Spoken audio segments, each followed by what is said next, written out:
Hola Renata.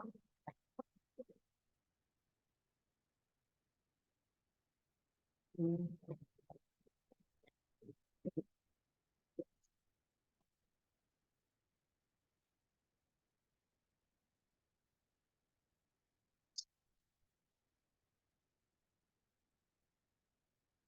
mm. Estamos vos y yo. Vamos a esperar.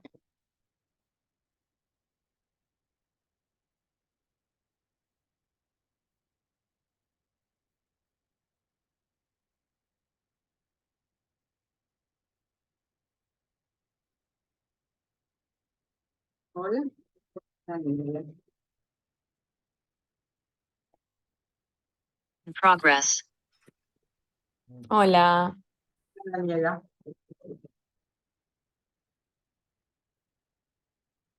Me faltan como tres.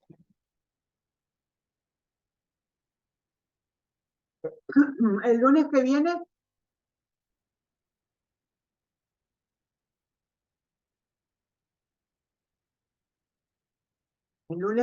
tienen el primer parcial, mm, que es presencial porque es el lunes. Y ahora cuando ingrese más gente, más alumnos, les voy a decir, son 5 preguntas sobre el sumario que vimos hasta ahora.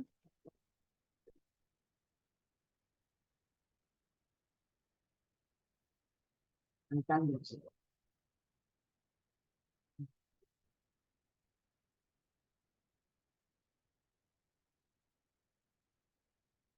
Buenas tardes. Si nadie está conectando, me falta Camila Ferroni y... Hola, profe. Hola, hola. Hasta ahora las 3 se presentan, ¿no? Al parcial. Sí. Sí, profe, sí. Bien. Me falta Camila Ferroni y María Evelyn Martínez. Mara, todavía no El llegó. parcial que es en la universidad, profe, escrito. Es escrito, es presencial, es el lunes que viene. Eh, Son 5 preguntas, con una calificación de los puntos cada una, y va a terminar, el temario es sobre la primera parte les digo los temas, ¿no? Que son necesidades públicas, todo el tema del Harach y el tema de todo la bibliografía de Musgrave, con las necesidades, la importancia de las necesidades como la intervención del Estado en la economía, es decir, la existencia de las fallas del mercado, por qué el Estado tiene que intervenir, dada la existencia de esas fallas, los bienes privados, los bienes públicos, los bienes preferentes, meritorios, las externalidades como falla del mercado también es un tema interesante para abordar, que los hemos abordado, no en tan profundidad, pero sí.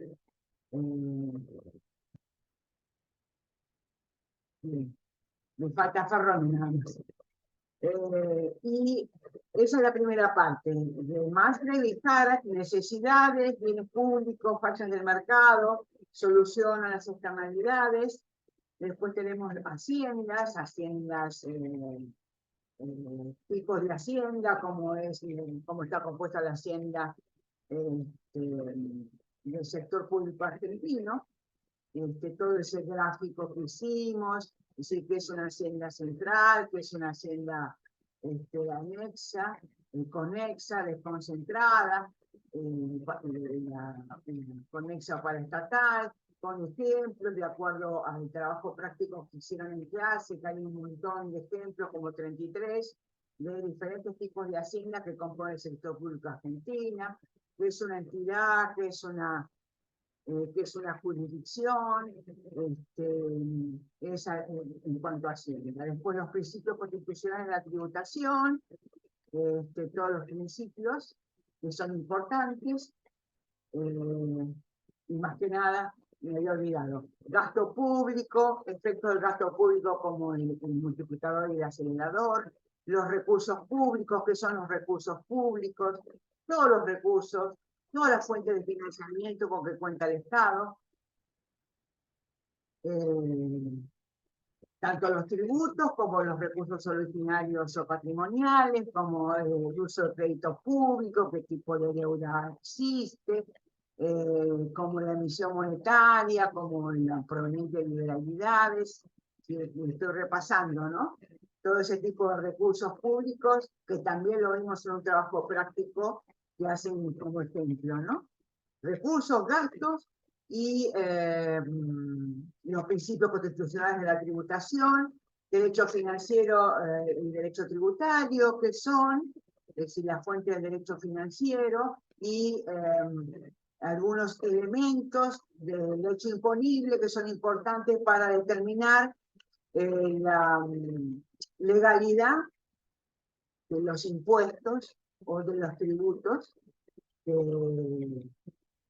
como hecho imponible, con los 4 aspectos del material, el personal, el temporal y el espacial, y todo lo que esa terminología que vimos la vez pasada, que es importante para que ustedes vayan manejando, no solamente para ahora, sino para el día pronto.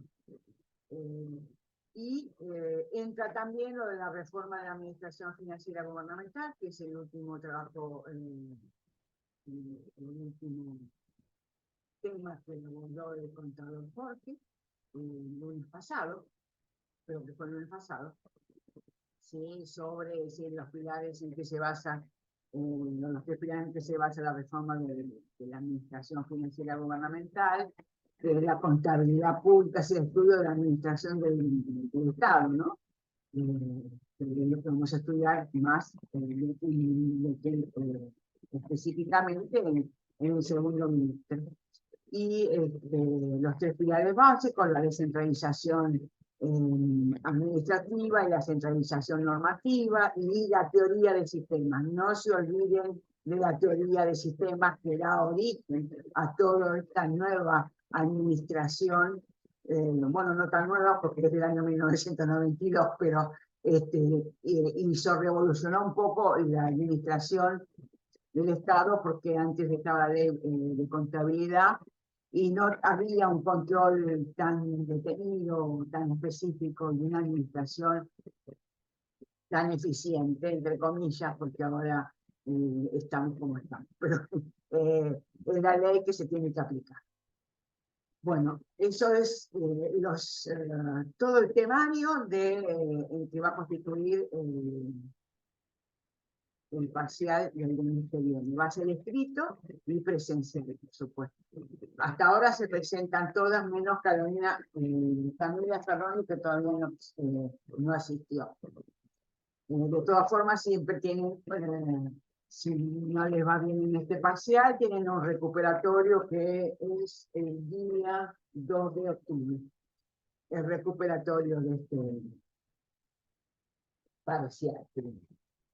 Bueno, y hoy, lo que vamos a ver hoy no entra en el parcial, pero sí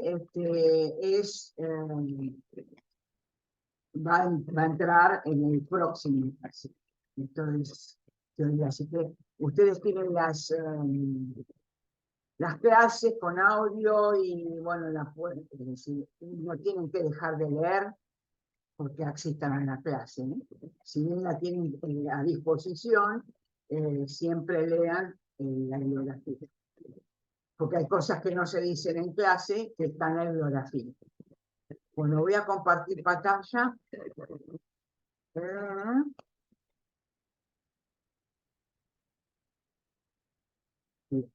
Está bien ahí, ¿no? ¿Se ve? Hoy vamos a hablar de los clasificadores presupuestarios. Los clasificadores presupuestarios son herramientas normativas. Así como en una empresa privada hay un plan de cuentas de acuerdo al objeto de esa empresa privada, habrá un plan de cuentas si es una empresa de servicios, si es una empresa de intercambio de bienes. Pero bueno, los clasificadores presupuestarios, entre comillas, es como un plan de cuenta para poder registrar todas las transacciones que realiza el Estado Nacional Argentino y tener un registro contable y una información, ¿no? Y como dice acá, en los clasificadores presupuestarios son instrumentos normativos que agrupan los recursos y los gastos de las operaciones gubernamentales de acuerdo a ciertos criterios.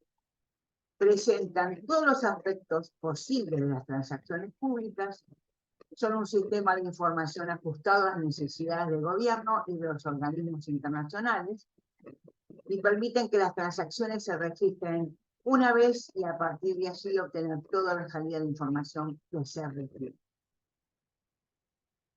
O sea, no se olviden, nunca son instrumentos normativos que agrupan los recursos y los gastos. De acuerdo al presupuesto, por ejemplo, siempre ustedes que el presupuesto es un cálculo de recursos y una autorización de gastos, porque los gastos, como decimos en gasto público, que tiene que estar autorizado mediante la ley de presupuesto.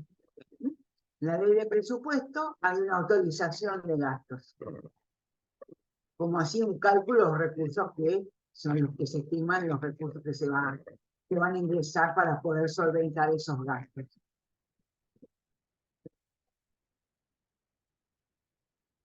Bueno, los objetivos de los clasificadores presupuestarios. Primero, facilitan el análisis de los efectos económicos y sociales de las actividades del sector público y su impacto en la economía. Permiten determinar el volumen y composición de los gastos en función de los recursos proyectados y de las necesidades de la sociedad. Facilitan la proyección de variables macroeconómicas fundamentales para el diseño de la política económica y la política presupuestaria, y permiten la valoración de los resultados económicos y financieros y el análisis de sus consecuencias. Estos son los objetivos. Los clasificadores presupuestarios, no sé por qué no las puse acá, pero tienen determinadas requisitos o características que tienen que ser flexibles, que tienen que ser amplios, de los que me acuerdo, los voy a repasar para la próxima vez, cosa de poder ser adaptado a las diferentes situaciones en las que se encuentra el Estado y que tiene que cambiar, ¿no? Por eso la amplitud y la flexibilidad de cada uno de ellos. ¿Cómo se clasifican los clasificadores, ¿no? Hay clasificadores primarios y clasificaciones derivadas. Las primarias o analíticas son las que se utilizan para el registro de la transacción, ya sean recursos o gastos, y se consideran imputables para la carga de información en ese sentido. Las primarias o analíticas sirven como imputación presupuestaria, es la que se registra una sola vez. Y ahí tenemos diferentes clasificadores. El institucional, por rubro de los recursos, por objeto de gasto, por categoría programática, por fuente de financiamiento, por tipo de moneda y por ubicación. Todos estos clasificadores son analíticos o primarios. O sea, repito, sirven para la registración de la transacción, tanto gasto como recurso, y que se imputa en los siguientes. Y las derivadas son las que surgen mediante la combinación de dos o más clasificaciones a través de una metodología establecida de convención. No son imputables al momento de cargarse los datos al sistema. O sea, ya los registraron y los otros los registraron, pero estos sirven como salida de información. Las clasificaciones derivadas sirven como salida de información. Y tenemos tres clasificadores: por finalidad y funciones, y por carácter económico de los recursos y carácter económico del interés. Acuérdense siempre, estos dos últimos, económico, el carácter económico de los recursos y de los gastos, son los que sirven, estos clasificadores, para hacer la cuenta de ahorro, inversión y financiamiento. porque la cuenta de ahorro, inversión y financiamiento, que es la que se tiene que presentar una vez ejecutado el presupuesto, se llama cuenta de inversión. Es decir, cuando se aprueba el presupuesto, se ejecuta el presupuesto durante todo el transcurso del ejercicio en el periodo fiscal, y cuando termina el periodo fiscal, si hay un presupuesto ejecutado de acuerdo a lo autorizado.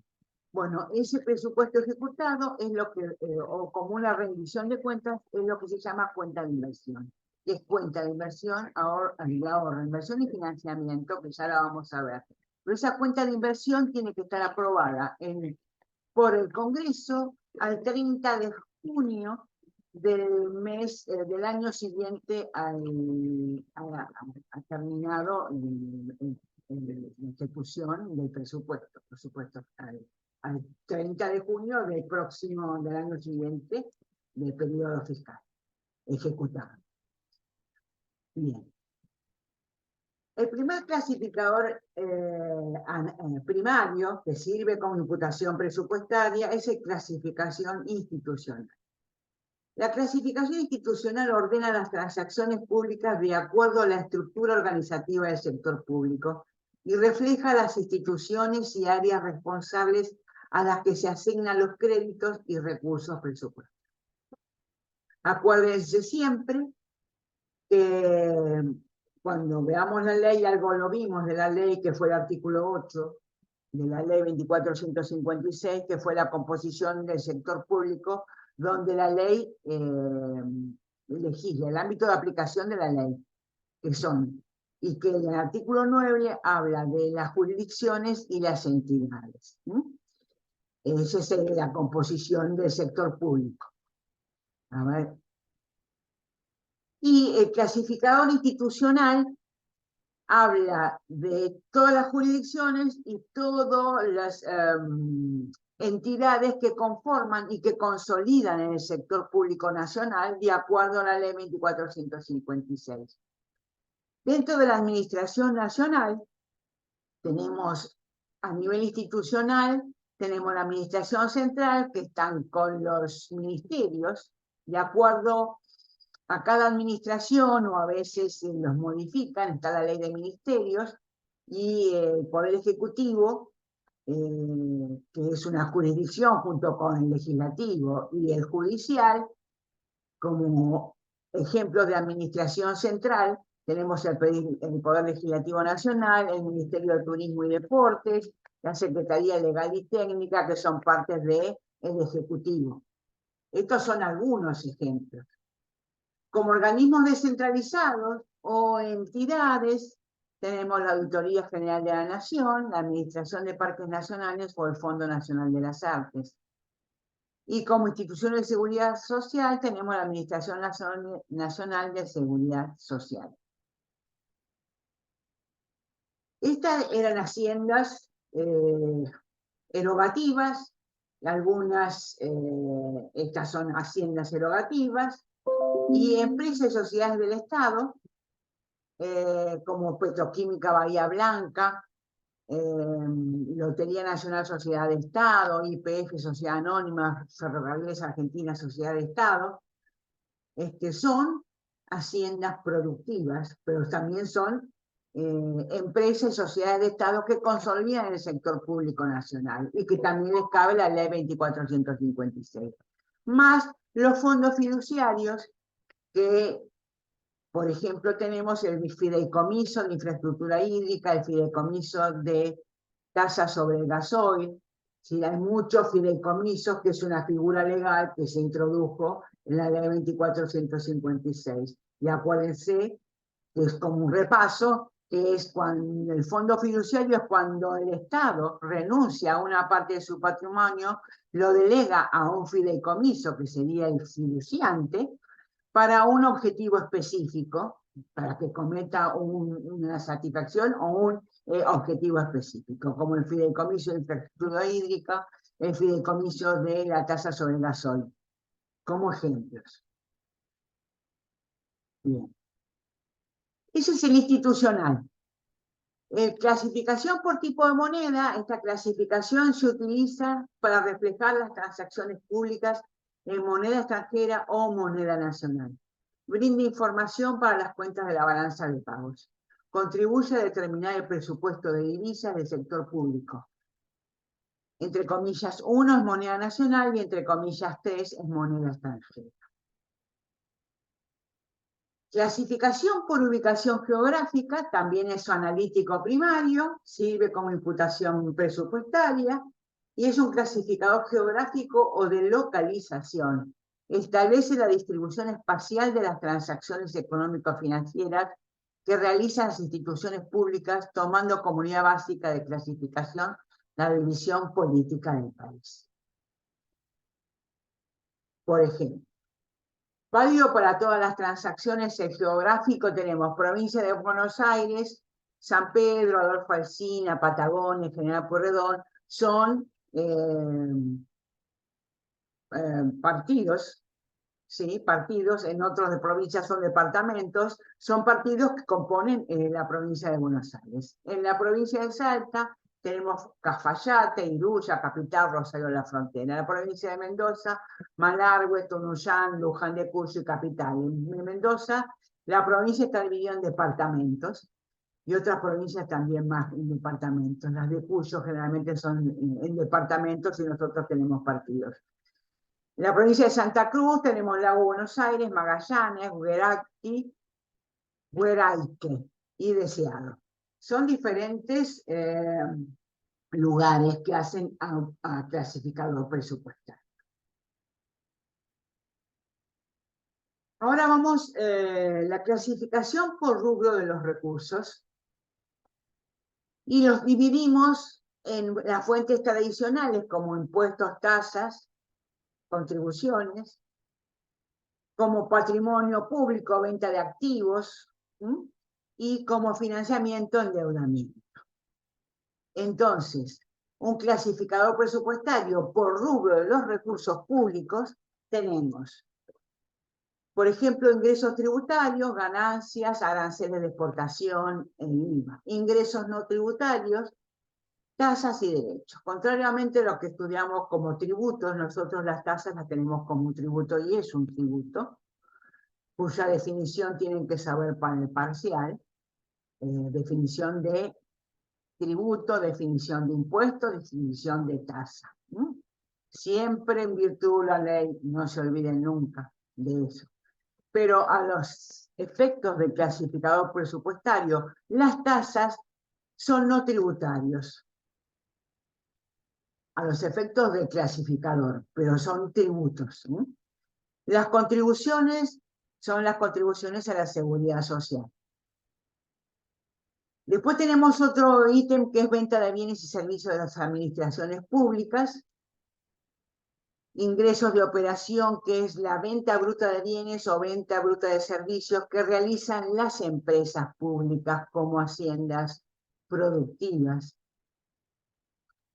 Es exclusivo, esa cuenta es exclusivo para las empresas públicas. Rentas de la propiedad son ingresos que obtiene el Estado por intereses por préstamos, por ejemplo, o arrendamiento de tierras y terrenos, que es diferente al alquiler de inmuebles, que va en otra cuenta. Transferencias corrientes son las transferencias de unidades familiares y de gobiernos provinciales a la administración central. Esto es como recurso. Transferencias,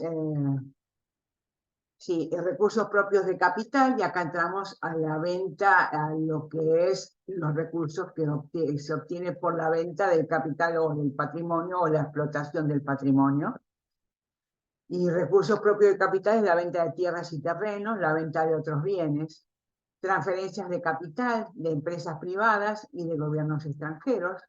Estamos hablando de recursos, Venta de títulos y valores, de acciones y participaciones de capital, son recursos.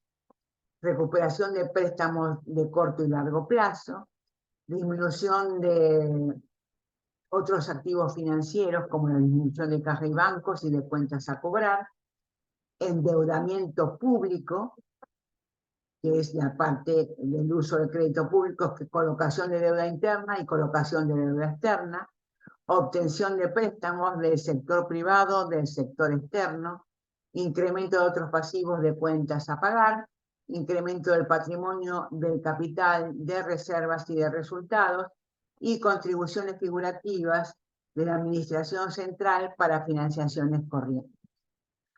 Las contribuciones figurativas tienen una contrapartida.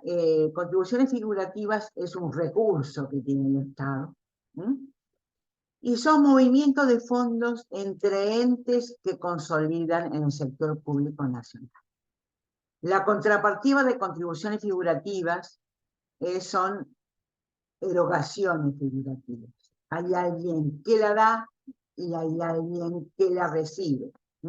De la Administración Central para ente u otras entidades o de alguna entidad para la Administración Central. Como contribución figurativa. Son recursos. Por rubro.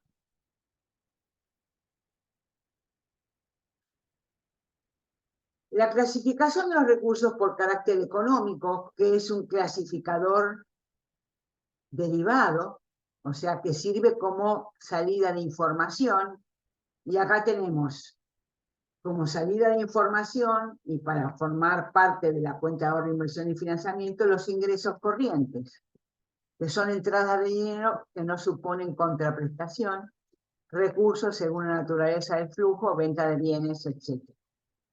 Ingresos de capital, venta de activos, venta de títulos y acciones, transferencias de capital, recupero de préstamos, y fuentes financieras, que es la parte del endeudamiento, disminución de la inversión financiera con el objeto de obtener liquidez. Estas son clasificaciones por carácter económico, que sirven como salida de información y van a formar parte de la realización o la confección o elaboración de la cuenta de ahorro, inversión y financiamiento. Y entonces tenemos como ingresos corrientes los ingresos tributarios, las contribuciones de seguridad social, ingresos no tributarios como las tasas, venta de bienes y servicios de las administraciones públicas, ingresos de operación, que es correspondiente a las empresas públicas, rentas de la propiedad por intereses que se reciben, o por arrendamiento de tierras fiscales que se reciben. Transferencias corrientes, que son transferencias que se reciben, para ser aplicados a gastos corrientes. Recursos de capital son los recursos propios de capital, las transferencias de capital, disminución de la inversión financiera. Y las fuentes financieras, que la parte de endeudamiento es disminución de la inversión financiera, endeudamiento público, incremento de otros pasivos, incremento del patrimonio y contribuciones figurativas para aplicaciones financieras. Esto lo vamos a ver más en detalle cuando practiquemos la cuenta de ahorro, inversión y financiamiento. Para un día es mucha información para que ustedes la recuerden, pero va a estar acá para refrescarla, ¿no? Ahí tenemos la clasificación por carácter económico de los recursos. Ahora vamos a ver la clasificación por objeto del gasto. Este es un clasificador primario o analítico que sirve como imputación presupuestaria y permite observar si el gasto es en bienes, servicios, transferencias o variaciones de activo y pasivo. Y se califica o clasifica por incisos. El inciso 1 son gastos en personal, por ejemplo, a retribución del cargo, contribuciones patronales. El inciso 2, bienes de consumo, productos alimenticios, son ejemplos, productos metálicos. El inciso 3 son servicios no personales como servicios básicos, servicios técnicos y profesionales. El inciso 4, bienes de uso, son construcciones, obras de arte. El inciso 5, transferencias al sector privado, al público empresarial, al exterior. El sexto son activos financieros como aportes de capital, préstamos, títulos y valores, incremento de disponibilidades. Estamos hablando de gastos, ¿eh? El séptimo, el servicio de la deuda y disminución de otros pasivos. ¿Mm? El servicio de la deuda, como lo habíamos visto en crédito público, consta de intereses, amortización de capital, más costos y comisiones, ¿no? Ese es el servicio de la deuda. Y este inciso 7 consta de intereses de amortización de la deuda interna, intereses por préstamos y disminución de préstamos. Otros gastos es el inciso 8, como la depreciación, las otras pérdidas y disminución del patrimonio. Y el 9, el inciso 9, son gastos figurativos de la Administración Nacional para transacciones corrientes o de capital. Gastos figurativos son los movimientos de fondos entre entes que consolidan en el sector público nacional. La contrapartida de gastos figurativos es contribuciones figurativas. O sea, la contribución es un recurso y el gasto figurativo es una erogación. Pero se consolidan. Y clasificación por carácter económico de los gastos, que este es un clasificador derivado que sirve como salida de información, que sirve para componer, elaborar la cuenta de ahorro, inversión y financiamiento, juntamente con la clasificación por carácter económico de los recursos. Y entonces también tenemos una parte de corriente, una parte de capital y una parte de la parte de financiamiento. Y tenemos que dice, permite identificar la naturaleza de las transacciones que realiza el sector público con la finalidad de evaluar el impacto y las repercusiones que generan las acciones fiscales. O sea, sirve bien como salida de información. Y como gasto corriente, comprende las erogaciones destinadas a las actividades de producción de bienes y servicios del sector público, los gastos por el pago de intereses por deuda, y préstamos y las transferencias de recursos que no involucran una contraprestación efectiva. Los gastos de operación, gastos de empresas públicas, gastos de consumo, erogaciones de la Administración Nacional, rentas de la propiedad, intereses de la deuda, transferencias corrientes, gastos figurativos para transacciones corrientes, son todas las cuentas que están en gastos corrientes. Los gastos de capital son gastos destinados a la adquisición o producción de bienes materiales e inmateriales y a inversiones financieras, los cuales incrementan el activo del Estado, incluyen las transferencias para gastos de capital. Y los componentes de estos gastos de capital son inversión real directa, adquisición o producción por cuenta propia, transferencias de capital, inversión financiera, aportes de capital que responden a la consecución de objetivos de política y gastos figurativos para transacciones de capital. Y aplicaciones financieras. Las aplicaciones financieras se constituyen por el incremento de los activos financieros y la disminución de los pasivos públicos. Entonces, tenemos inversión financiera como compra de títulos y valores, concesión de préstamos, etcétera, con el fin de obtener rentabilidad y administrar liquidez. Después tenemos amortización de la deuda pública, erogaciones para amortizar pasivos, por ejemplo, deuda pública o con proveedores y avalada con instrumentos de deuda, así como las variaciones de las cuentas y documentos por pagar. Y gastos figurativos para aplicaciones financieras. Esto es decir, no es necesario que se lo aprendan de memoria, solo que lo van a ver en la práctica con la guía mucho mejor que si lo ven, si lo escuchan ahora, ¿no? Pero es un clasificador por carácter económico que sirve como salida de información. Aquí lo tenemos. Los gastos por carácter económico son gastos corrientes, gastos de capital y aplicaciones financieras. Los gastos corrientes de operación, de consumo, renta de la propiedad, son los intereses de la deuda que se paga, Las prestaciones de seguridad son los aportes patronales que se pagan, impuestos directos que se pagan, transferencias corrientes y otras pérdidas. Los gastos de capital tenemos inversión real directa, las transferencias de capital o la inversión financiera con objetivos de política. Las aplicaciones financieras es la inversión financiera, amortización de la deuda, disminución de otros pasivos, o sea, es el pago de la deuda, disminución del patrimonio y gastos figurativos para aplicaciones financieras. En este clasificador, por carácter económico de los gastos, los intereses de la deuda va en gasto corriente y la amortización de la deuda, o sea, el pago del capital, va en aplicaciones financieras. Es diferente al otro clasificador por objeto del gasto, donde está en una cuenta solo, en el inciso 7, servicio de la deuda, que están los intereses más la amortización del capital en ese inciso 7. En cambio, por carácter económico, los intereses de la deuda van a renta de la propiedad como un gasto corriente y la amortización o el pago de la deuda va en aplicaciones financieras.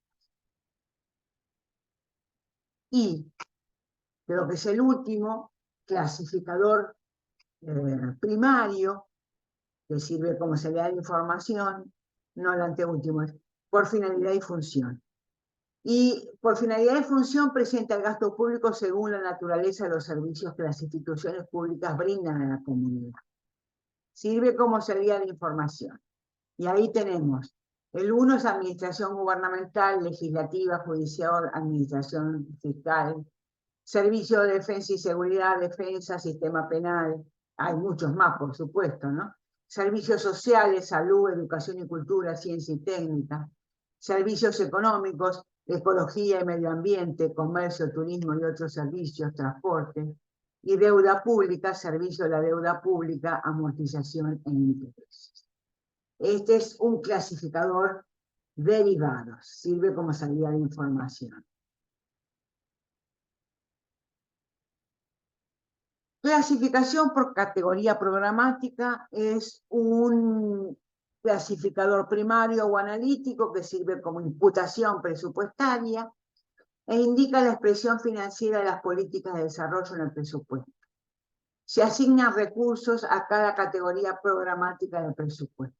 El presupuesto que se elabora en la administración central es un presupuesto por programas. Ya vamos a explicarles más adelante. El presupuesto por programas tiene categorías que va de la mayor unidad programática, que es el programa, después viene el subprograma, el proyecto, la actividad y la obra.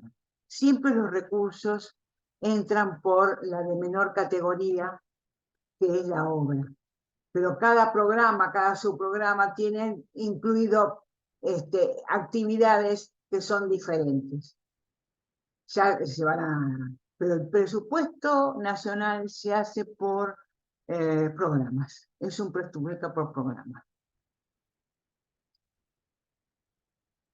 Y este sí, por fuente de financiamiento también es un clasificador primario, que la finalidad de este clasificador presenta los gastos públicos según los tipos genéricos de recursos empleados para su financiamiento. Permite identificar los diferentes tipos de financiamiento de la producción pública y facilita el control de los gastos en función de las fuentes de financiación que se emplean.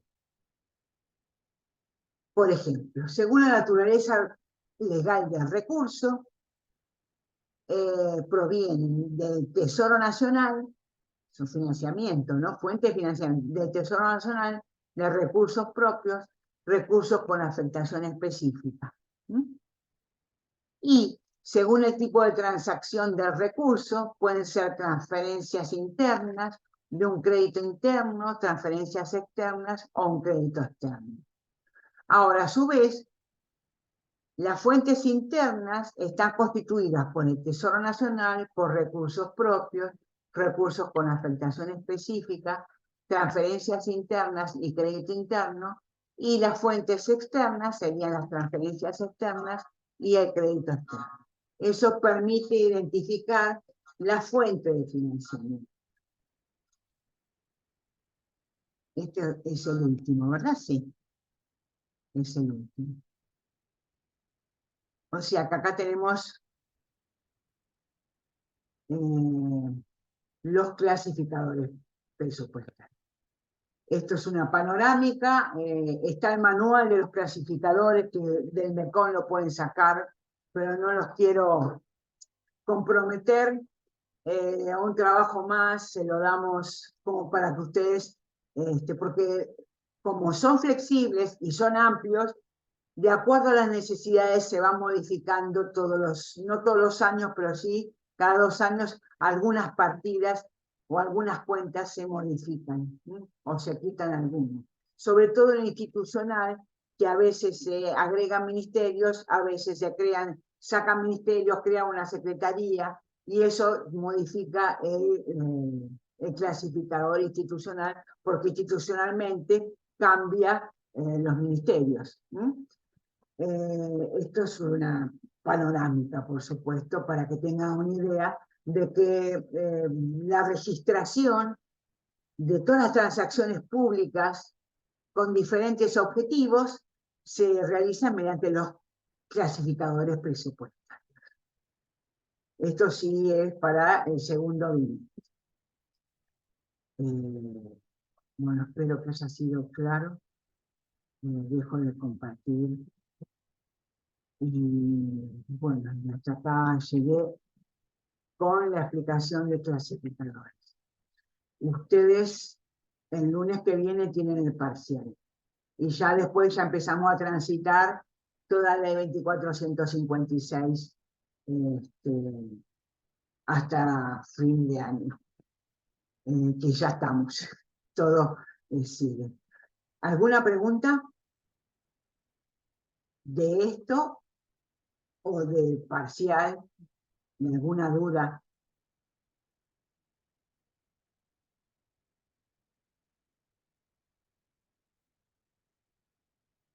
Sí. La función del Estado es asignación, estabilización y distribución, tal cual. La función de asignación, ¿qué significa? Como el Estado no, es decir, el mercado no actúa eficientemente cuando hay fallas del mismo, el Estado tiene que recurrir a intervenir en la economía para poder asignar recursos a aquellos que el mercado no satisface, o porque no es rentable, o porque es inaccesible, etcétera, etcétera. Esa función la tienen que saber. La de distribución, también es la distribución de la renta y la riqueza, es una función muy importante, porque es la que permite al Estado redistribuir la riqueza generada de los sectores que más aportan con los tributos, y los redistribuye a los que menos, no a los que menos aportan, a los más vulnerables o a donde se necesita, pero hay una redistribución de la renta y la riqueza de acuerdo a determinados criterios. Y de acuerdo a una sociedad determinada, en un contexto histórico temporal también determinado. No siempre la función distribución, ustedes no sé si lo vieron en macroeconomía, el índice de Gini, que es una caja de Ashworth que va distribuyendo, va determinando, es decir, cómo está el índice, ¿no? Sí, como el 10%, de acuerdo a análisis de estadísticas, un 10% de la población recibe el 90% de la renta, o el 10% o el 90% de la población recibe un porcentaje menor de la renta. La función de distribución es una de las tareas o las funciones muy importantes del Estado, ¿no? Y la estabilización a través de la política fiscal y la política monetaria. Es decir, el Estado tiene la obligación de garantizar cierta estabilidad de precios, cierto crecimiento de la economía, o por lo menos, y también determinado desarrollo económico, y eso lo hace a través de la función de estabilización. a través de lo fiscal, ¿sí? Mediante los impuestos y subsidios, y a través de lo monetario, sobre todo en épocas de recesión o de inflación o de pleno empleo, ¿sí? A través de la moneda y de la tasa de interés, puede retraer el mercado, emitir, todo depende de la situación, pero es a través de la política fiscal y la política monetaria es donde pueden jugar no sería el verbo correcto, sino a manejar la estabilidad de la economía. Esas tres funciones, según Musgrave, son importantes. Hay más, por supuesto, pero esas son las básicas. Y sobre todo la de asignación, donde ahí es donde juega el término de bienes públicos, de bienes privados, de bienes preferentes o meritorios, de lo que vimos en el trabajo práctico sobre todo. Bien. Y lo demás ya lo tienen. Que les vaya bien el lunes y buen fin de semana. Aunque estamos martes todavía. Bien, nos vemos el martes que viene y sigamos. Bueno. Gracias, profe. Chao. Nos vemos, profe. Gracias, profe. Buena semana.